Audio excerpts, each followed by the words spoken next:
فأما من أعطى واتقى وصدق بالحسنى فسنيسره لليسرى وأما من بخل واستغنى وكذب بالحسنى. بسم الله الرحمن الرحيم.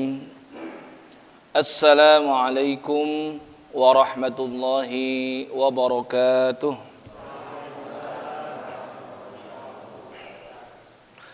Innal hamdalillah nahmaduhu wa nasta'inuhu wa nastaghfiruh wa na'udzu billahi min shururi anfusina wa min sayyiati a'malina may yahdihillahu fala mudilla lahu wa may yudlil fala hadiya lahu. Allahumma shalli ala Muhammadin wa ala ali Muhammad kama shallaita ala ali Ibrahim wa barik ala Muhammadin wa ala ali Muhammad kama barakta ala ali Ibrahim fil alamin innaka Hamidum Majid. Allahumma subhanaka la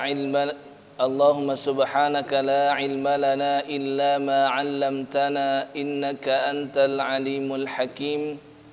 وعلمنا ما ينفعنا وانفعنا بما علمتنا ربنا زدنا علما وارزقنا فهما آمين يا رب العالمين. أما بعد, insyaallah pada malam hari ini kita masuk pada hadis nomor yang ke-22, yaitu adalah hadis yang masih berkaitan dengan fitnah kubur. Seperti di hadis nomor ke-21 yang lalu, yaitu menceritakan tentang adanya dan benarnya fitnah kubur.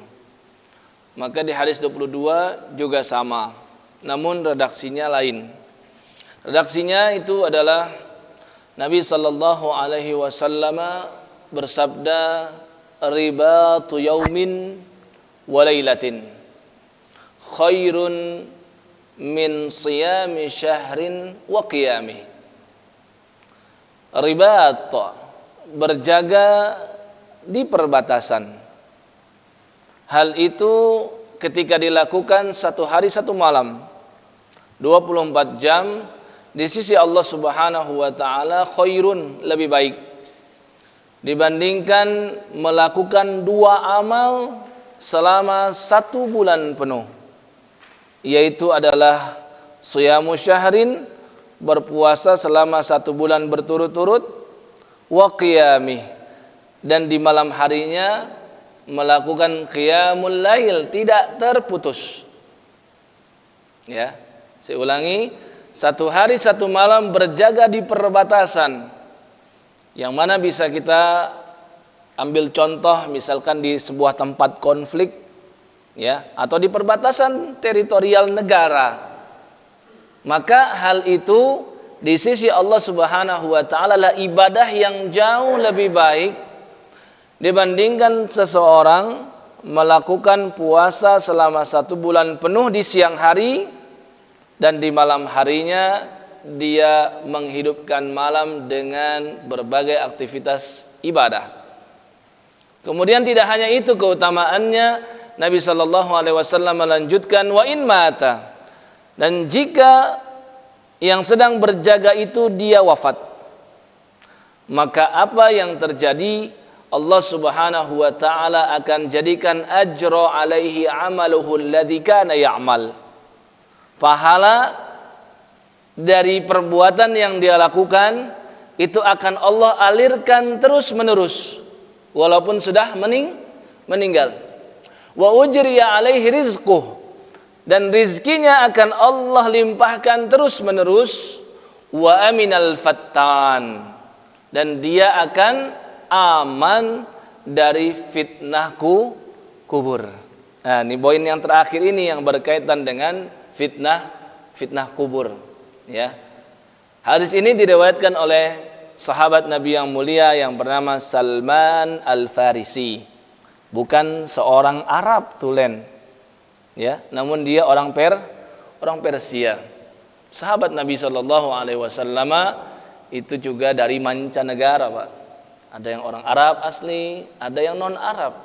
Di antara yang non-Arab ada dari Persia seperti Salman Al-Farisi, ada juga dia orang Eropa seperti sahabat Nabi yang bernama Suhaib bin Sinan Ar-Rumi.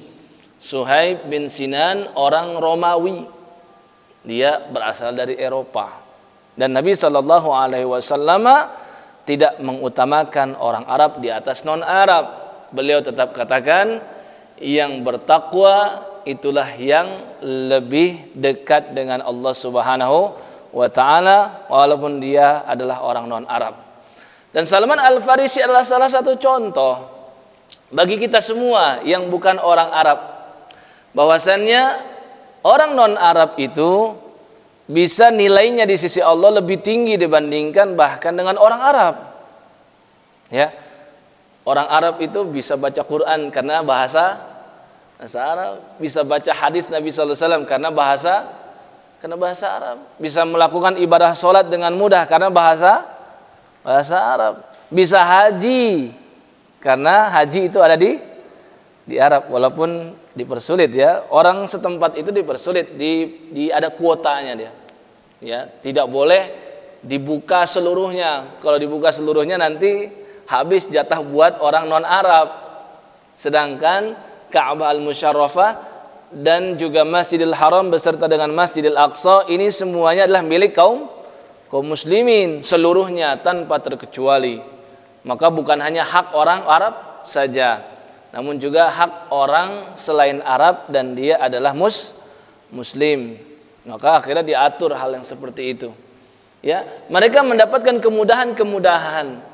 Namun kita yang non-Arab ini ketika melakukan suatu ibadah dan ada rasa sulit dibandingkan orang lain, maka di situ akan diberikan ganjaran pahala kesabaran atas proses untuk melakukan suatu ibadah. Dan Nabi SAW sampaikan, inna 'idhamal jaza ma'a 'idhamil bala. Sesungguhnya besaran pahala akan diraih dari suatu ibadah sepanjang ibadah tersebut sulit untuk dilakukan. Semakin mudah untuk dilakukan, pahalanya biasa-biasa saja.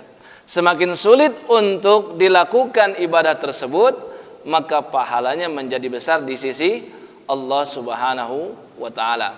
Ya, dan hadis ini merupakan hadis yang sahih, terdapat di dalam Sahih Imam Muslim. Ya, nomor hadis 5047. Ini hadis yang sangat menarik bagi kita semua. Dan ini menunjukkan rahmat Allah Subhanahu wa ta'ala Allah berikan kepada siapapun yang dia kehendaki. Dan ini menunjukkan hak untuk memberikan pahala itu memang hak Allah semata.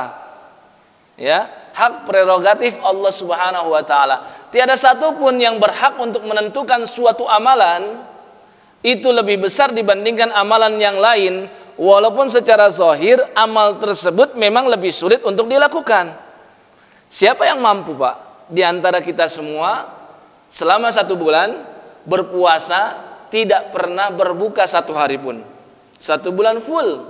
Itu di siang harinya, dilanjutkan di malam harinya dengan menghidupkan malam tanpa tidur untuk qiyamul lail. Salat tahajud, ya, kalau tahajud berarti tidur dulu. Salat qiyamul lail, baca Al-Qur'an, zikir, berdoa kepada Allah Subhanahu wa ta'ala dari awal malam sampai dengan akhirnya. Esoknya puasa lagi, malamnya ya tidak tidur lagi, esoknya puasa lagi, dan seterusnya selama 1 bulan full. Siapa yang bisa melakukan hal seperti ini? Di antara kita semua, khususnya kaum muslimin di zaman seperti sekarang ini. Zaman begitu banyaknya fitnah, zaman begitu mudahnya untuk melakukan dosa. Sedangkan orang-orang yang umumnya mampu menghidupkan malam, itu adalah orang-orang yang ketika di siang harinya mampu untuk menahan hawa nafsunya. Dan orang-orang yang sepanjang siangnya banyak bermaksiat kepada Allah, maka dia tidak berhak untuk bertemu dengan Allah di malam harinya. Ya, kalau di zaman dulu mungkin, Pak. Tapi zaman sekarang itu begitu sulit. Bahkan sekelas ustadz, sekelas syekh itu sangat sulit melakukan secara rutin istiqomah 1 bulan full untuk berpuasa di siang hari dan malam dengan qiyamul lail. Namun ibadah ini bisa dilakukan tanpa melakukan ibadah tersebut, tapi melakukan satu ibadah yang lain, yaitu adalah berjaga selama 1 kali 24 jam, malam dan siangnya, berjaga di perbatasan, di sebuah negeri, di sebuah kota, di daerah konflik. Intinya dia berjaga kalau nanti ada musuh yang menyerang, maka dialah orang yang pertama yang akan menjadi korban. Dialah yang berada di garda terdepan melawan musuh, dan dialah yang akan memberikan peringatan kepada orang-orang yang ada di dalam kota tersebut. Ini namanya ribat. Kata Nabi SAW, 1 hari 1 malam ribat itu lebih baik, bahkan bukan sama nilainya, lebih baik dari berpuasa 1 bulan penuh dan di malam harinya dilanjutkan dengan qiyamul lail.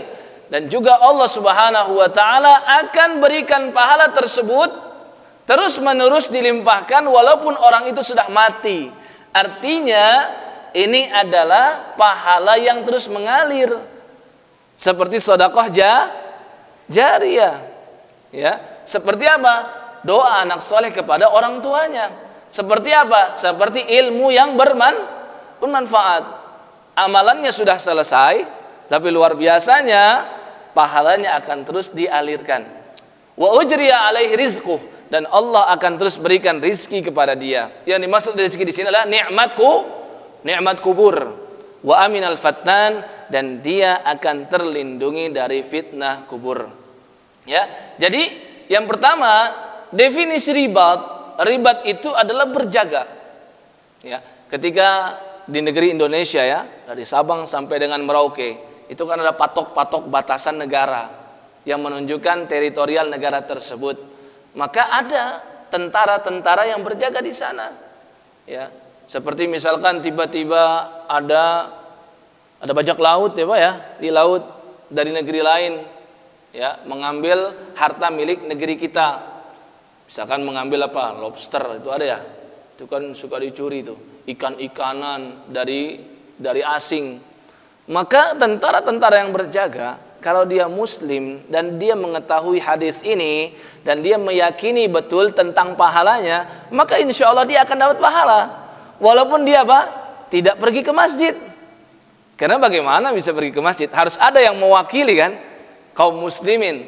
Ada yang ke masjid, ada yang tidak berjaga. Ya, agar apa? Agar satu negeri ini penduduknya semuanya merasakan aman. Ya. Nah, kemudian yang perlu diketahui bersama bahwasannya Allah Subhanahu wa taala begitu menganjurkan kepada kaum muslimin untuk melakukan ibadah ribat. Kalau semuanya itu ke masjid, semuanya itu menuntut ilmu, semuanya itu beribadah, maka tidak akan ada orang yang mau berjaga di perbatasan. Sedangkan ini adalah suatu amalan yang sangat urgen. Kalau tidak ada mereka yang berjaga, kita tidak akan pernah merasakan nikmatnya rasa aman. Ya, maka Allah Subhanahu wa taala berfirman di akhir surah Ali Imran, ayat yang ke-200, ya ayyuhalladzina amanu isbiru wasabiru, wahai orang-orang yang telah mengaku dirinya beriman, isbiru, bersabarlah, wasabiru, dan tingkatkanlah kesabaranmu. Bersabar apa Pak? Bersabar dalam menanggung musibah yang Allah timpakan kepadanya. Bersabar. Setiap musibah yang kita hadapi, bahkan musibah yang begitu remeh seperti tertusuk duri kata Nabi SAW, hal itu merupakan fasilitas yang Allah berikan untuk menggugurkan dosanya. Bersabar. Bersabar dalam beribadah juga harus bersabar. Tidak mudah untuk istiqomah hadir di masjid untuk melaksanakan sholat berjamaah. Tidak mudah untuk istiqomah berada di shaf 1 setiap kali sholat berjamaah. Tidak mudah bagi seseorang untuk istiqomah mengumandangkan azan, untuk melaksanakan ibadah puasa. Tidak mudah hal itu, butuh kesabaran, dan itu berlangsung selama tidak harian, tidak pekanan, tidak bulanan, namun bertahun-tahun. Dan orang-orang yang saat ini sudah istiqomah hadir di masjid terus ketika sholat 5 waktu, tentunya dia adalah orang yang sudah bersabar puluhan tahun sebelumnya. Ya, demikian juga bersabar untuk menahan syahwat, itu juga ada sabar. Ketika ada wanita yang bukan mahram yang tidak pantas untuk dia lirik, dia lihat, maka dia bersabar untuk menundukkan pandangannya. Ya, dia tambahkan menghadirkan di dalam hatinya Allah akan berikan ganti yang lebih baik, yaitu bidadari surga. Ketika hendak menipu seseorang, ada kesempatan, maka dia dia menahan diri karena ingat bahwasannya Allah tidak suka dengan perbuatan tersebut. Menakar timbangan, wailun lil mutaffifin alladzina idza iktalu 'alan nasi yastawfun. Para pedagang, para penjual yang suka menakar timbangannya dengan curang. Ketika dia mampu untuk melakukan hal itu, namun dia tidak melakukan itu. Walaupun keuntungannya tidak seberapa, namun dia bersabar atas hal itu. Dan dia berpikir, lebih baik sedikit, yang penting berkah. Maka dia itu namanya sabar. Sabar menahan nafsu dan sabar untuk melakukan kemaksiatan. Allah perintahkan, ya ayyuhalladzina amanu sabiru wasabiru. Tidak hanya bersabar saat itu saja, namun tingkatkan terus kesabaran. Esoknya sabar lagi, esoknya sabar lagi. Warabitu, dan puncak kesabaran itu adalah warabitu, dan berjaga-jagalah di perbatasan atau lakukanlah ibadah ribat. Warabitu, apa kata Allah Subhanahu wa taala? Wattaqullaha la'allakum tuflihun. Bertakwalah kepada Allah Subhanahu wa taala, semoga kalian semua termasuk hamba Allah yang beruntung. Ya, ini anjuran dari Al-Qur'anul Karim tentang ibadah ribat. Jadi nama ibadahnya sudah menjadi istilah, ya, ribat di jalan Allah. Ya. Kemudian yang kedua yang bisa kita ambil pelajaran daripada hadis ini adalah hadis ini menunjukkan keutamaan yang sangat besar bagi orang yang sudi melakukan ibadah ribat. Di antaranya tadi pahalanya begitu besar, ya, lebih baik daripada berpuasa 1 bulan penuh tanpa terputus, dan juga qiyamul lail tanpa tidur. Ya. Dan bayangkan Nabi SAW, saya sampaikan, man shoma yauman fi sabilillah ba'adallahu wajhahu 'anil nari 70 kharifan. Kata Nabi SAW, hanya sekedar berpuasa 1 hari di jalan Allah. Sebagian ulama mengatakan yang dimaksud dengan di jalan Allah itu adalah berpuasa dengan penuh keikhlasan. Sebagian mengatakan di jalan Allah yaitu adalah orang yang sedang jihad di jalan Allah, namun dia masih sempatkan dirinya untuk berpuasa. Terlepas dari perbedaan tersebut, hadis ini menunjukkan keutamaan berpuasa 1 hari saja. Kata Nabi SAW, ba'adallahu wajhahu 'anin nar. Allah akan jauhkan wajahnya dari api neraka 70 kharifan, sejauh 70 tahun perjalanan. 1 hari doang, Pak. Bayangkan, 1 hari saja berpuasa dengan penuh keikhlasan, gak ada niat yang lain, maka Allah akan jauhkan dirinya dari api neraka. Dan hawa panasnya neraka itu terasa ratusan tahun perjalanan. Namun agar kita terhindar dari itu, maka berusahalah untuk berpuasa. 1 hari dijauhkan 70 tahun perjalanan, 1 hari lagi 140 tahun perjalanan, 1 hari lagi 210 tahun perjalanan, dan seterusnya. Hingga akhirnya Allah betul-betul menjadikan kita tidak merasakan api neraka sedikit pun dengan berpuasa 1 hari. Nah, sekarang ribat itu lebih baik dari berpuasa 1 bulan penuh. Belum lagi keutamaan tentang qiyamul lail, menghidupkan malam dengan beribadah. Nabi SAW juga sampaikan tentang keutamaannya. Alaikum bi qiyamil lail. Hendaklah kalian wahai sahabatku, dan kita juga termasuk umat Nabi SAW, dianjurkan dengan pesan Nabi ini. Alaikum bi qiyamil lail. Hendaklah kalian memperbanyak qiyamul lail. Kenapa? Fa innahu da'bus solihina qablakum. Yang pertama alasannya ini adalah kebiasaan orang-orang soleh sebelum kalian. Jadi ketika kita menghidupkan malam, kita telah ambil bagian untuk menjadi orang solih. Dan kita berharap walhiqni bis solihin, dikumpulkan nanti di yaumil qiyamah bersama dengan orang-orang solih. Ya, Wa inna qiyamal lail, kata Nabi SAW lagi, dan sesungguhnya melakukan qiyamul lail itulah qurbatun ilallah. Keutamaan berikutnya, salah satu wasilah untuk semakin dekat kepada Allah Subhanahu wa taala. Ya, kemudian kata Nabi SAW apalagi? Manhatun 'anil itsmi, dengan qiyamul lail kita akan bisa terbebas dari perbuatan dosa. Jadi bagi orang-orang yang berpusing memikirkan, kenapa sih saya siang hari itu banyak maksiat? Kenapa saya kayaknya susah sekali nih menundukkan pandangan dari wanita yang bukan mahram? Kenapa kayaknya sulit sekali lisan ini menahan diri untuk mengucapkan kata-kata kotor? Coba di malam hari beribadah kepada Allah Subhanahu wa taala, maka di siang harinya dia akan dijaga oleh Allah Subhanahu wa taala. Apa sebabnya? Karena di malam hari dia telah bertemu dengan cahaya Allah Subhanahu wa taala, berdialog dengannya. Maka di siang hari orang yang sudah mendapatkan cahaya Allah Subhanahu wa taala, cahaya hidayah itu akan terus memancar dan tidak meredup sehingga dia terhindar dari perbuatan dosa. Ya. Wa takfirun lisayyi'at, keutamaan yang lain. Melakukan qiyamul lail, menghidupkan malam dengan banyak beribadah kepada Allah Subhanahu wa taala, maka hal itu menggugurkan dosa. Itu manfaat-manfaat yang sifatnya apa? Kita rasakan nanti. Tapi kata Nabi SAW ada plus tambahan, ya, tambahan ekstra.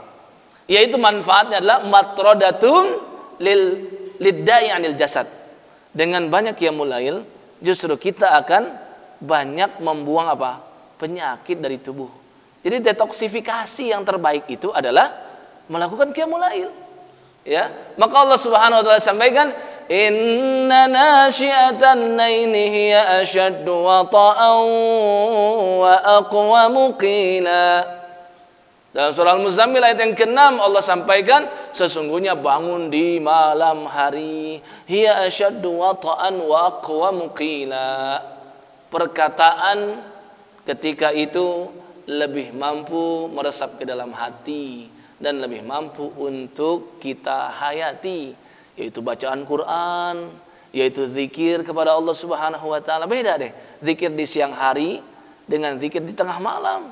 Di siang hari jarang ada orang yang berzikir dia sampai menangis. Kenapa? Karena memikirkan dunia di siang hari. Kenapa? Karena banyak orang di sekelilingnya.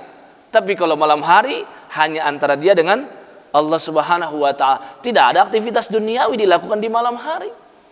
Maka itulah yang menghadirkan rasa takut yang berlebih dan akhirnya tidak terasa menetes air matanya ketika zikir di malam hari. Demikian juga berdoa kepada Allah Subhanahu wa taala dan melakukan aktivitas kebaikan lainnya di malam hari. Hal ini semua adalah manfaat bagi orang yang qiyamul lail, dan itu cuma satu malam.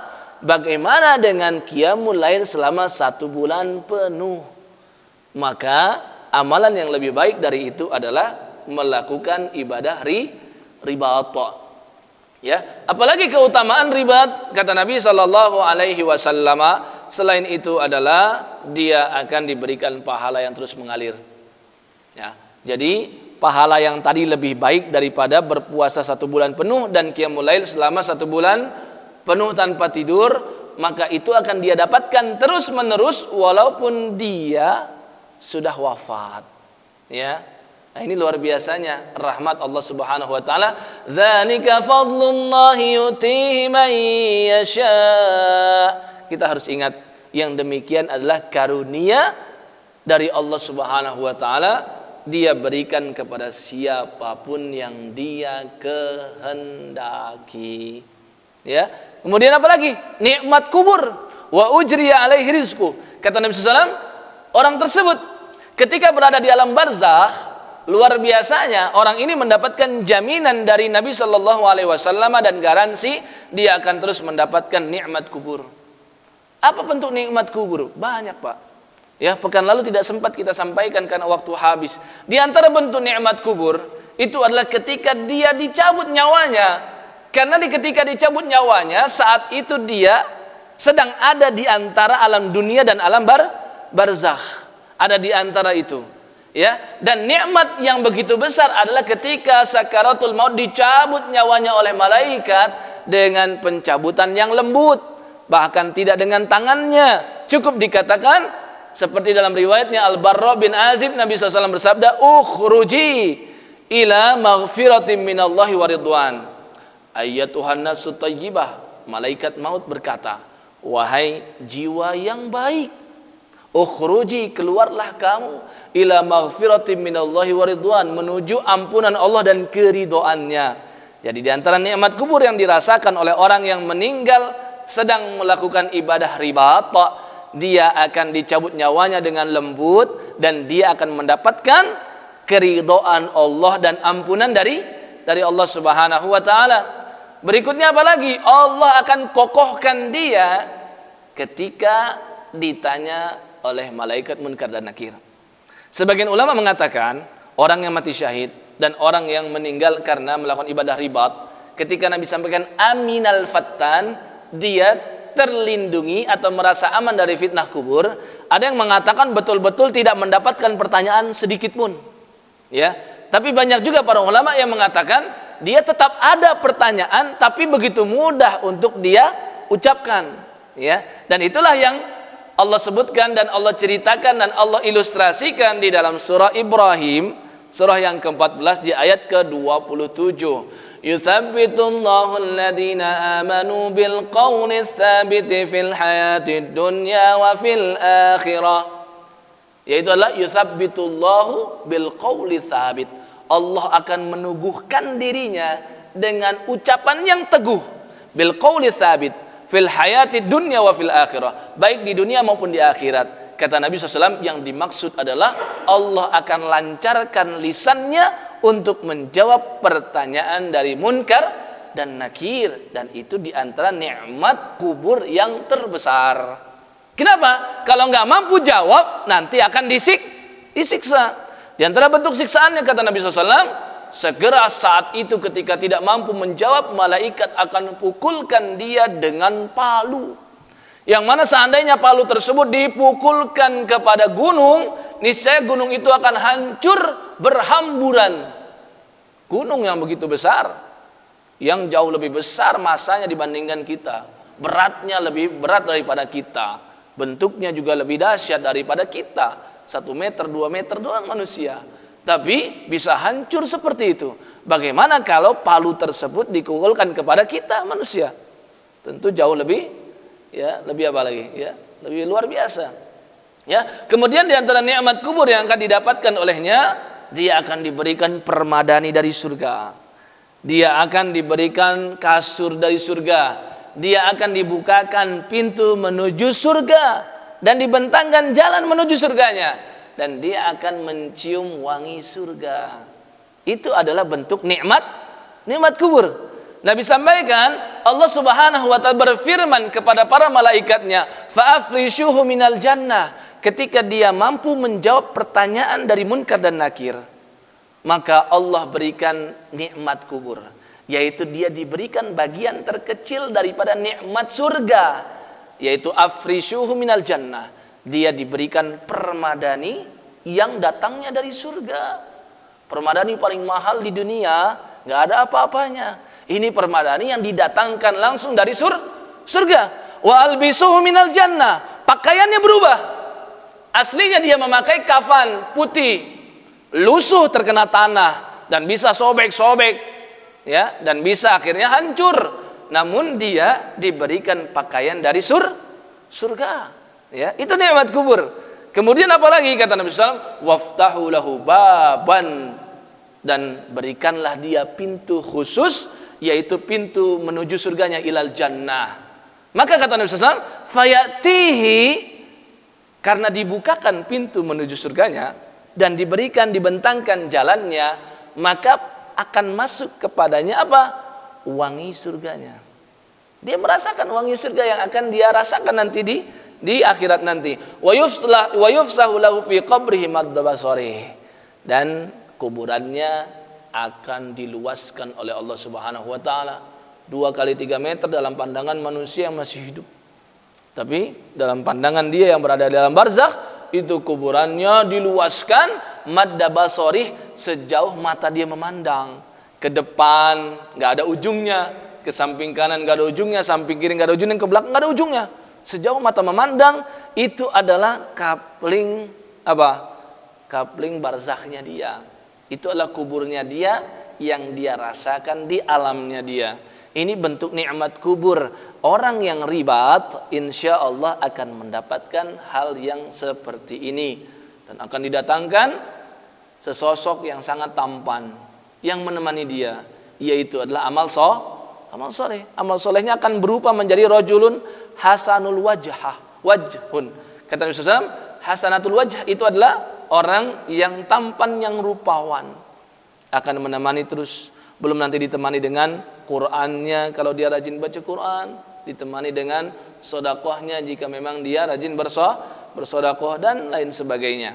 Ya, kemudian di antara bentuk nikmat yang akan dirasakan oleh orang yang ribat itu adalah nanti ketika dibangkitkan yaumil qiyamah menuju padang mahsyar, dia merasa aman, tidak merasa panik.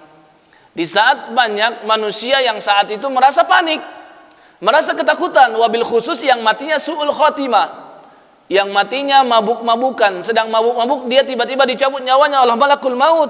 Kata Nabi SAW, dia akan dibangkitkan sesuai dia meninggal. Meninggalnya sedang mabuk, maka nanti bangkit dalam kondisi mabuk, sehingga orang-orang menjadi tahu dia adalah si pemabuk. Ya, ada beberapa riwayat yang menyebutkan orang yang misalkan memakan harta riba, nanti akan apa? Perutnya begitu besar seperti rumah besarnya, dan di dalamnya terisi kalajengking dan ular yang berbisa, dan itu transparan bisa dilihat oleh orang lain dari luar. Ya, ini kan bentuk kehinaan-kehinaan yang akan dirasakan ketika dibangkitkan menuju padang mahsyar. Namun orang yang melakukan ribat 1 hari 1 malam dan dia wafat ketika melakukan ibadah tersebut, maka dia akan dibangkitkan, kata Nabi SAW, aminan minal faza', ba'athahullahu yaumal qiyamati aminan minal faza'. Dia akan dibangkitkan oleh Allah Subhanahu wa taala ketika hari berbangkit dalam kondisi aminan, merasa aman, tidak lagi merasa panik seperti yang lain, ya, untuk bertemu dengan Allah Subhanahu wa taala. Nah, yang ketiga, yang terakhir, ya, saat ini kita di negeri yang aman, betul Pak? Ya, bukan daerah konflik kita. Mungkin daerah konflik itu ada di bagian Indonesia yang bagian mana? Bagian timur misalkan di Papua, sana kan daerah konflik ya. Kemarin tentara kita ada yang wafat, ya, dan semoga Allah memberikan ganjaran syahid bagi mereka jika memang mereka muslim, ya. Ada beberapa tempat yang memang daerah konflik dan dibutuhkan adanya penjagaan. Namun kebanyakan kita, apalagi kita sedang bisa mengadakan taklim seperti ini, tentu kita berada di tempat yang damai. Ya, apakah Allah Subhanahu wa taala membiarkan ganjaran yang begitu besar ini hanya untuk mereka saja? Ingat, rahmat Allah begitu luas. Ternyata Allah Subhanahu wa taala masih memberikan kesempatan bagi orang-orang yang tidak siap untuk berjaga, entah karena kondisi dia nggak siap atau memang keadaannya tidak dituntut untuk melakukan itu, seperti kita yang saat ini berada di negeri yang aman, yang damai dan tentram. Maka Nabi SAW sampaikan ada amal-amal kunci untuk mendapatkan pahala seperti itu. Nabi SAW pernah bersabda kepada para sahabatnya, ala adullukum, maukah kalian aku tunjukkan, ala ma yamhullahu bihil khotoya, kepada satu amalan di mana dengan amalan tersebut Allah akan menghapuskan dosa-dosa terus menerus, ya, wa yarfa'u bihi darajat, dan Allah akan tinggikan derajat kita di surga dengan amal-amal tersebut. Maka para sahabat ketika mendengar pertanyaan dan tawaran dari Nabi SAW, seketika mereka menjawab, bala ya Rasulullah, tentu kami ingin tahu ya Rasul. Kan sahabat juga sama, ada sahabat yang berperang, ada sahabat yang menetap di Madinah. Ada kalanya Madinah diserang, seperti dalam perang Khandaq, Madinah yang diserang, ya. Maka ketika itu Madinah menjadi tempat konflik, dibutuhkan penjagaan. Tapi banyak juga kondisi di mana Madinah itu menjadi negeri yang aman dan tentram. Maka para sahabat pun ingin tahu amalan apa. Maka Nabi SAW sampaikan isbaghul wudu, menyempurnakan wudu alal makarih, walaupun dalam kondisi dia kesulitan. Contoh Pak, ketika di musim dingin, ya di Indonesia mungkin nggak seberapa ya. Kalau misalkan sedang di puncak Pak, ya, sedang safar di tempat-tempat yang memang dingin, Ya, di daerah Jawa Barat itu banyak ya, Tasikmalaya, Majalengka dan lain sebagainya. Kalau sedang berangkat ke sana, kemudian saat itu wudu kita batal. Saat itu kita meyakini hadis ini, ya. Mungkin bisa kita melakukan wudu hanya sekedar rukunnya saja, ya, tanpa melakukan sunnahnya, dan wudu tetap sah. Dan mungkin kita bisa melakukan wudu itu tidak sampai 3 kali setiap anggota tubuh, hanya 2 kali, hanya 1 kali. Kadang Nabi itu 1 kali, kadang 2 kali, kadang 3 kali. Mungkin kita bisa mengambil yang ekonomis.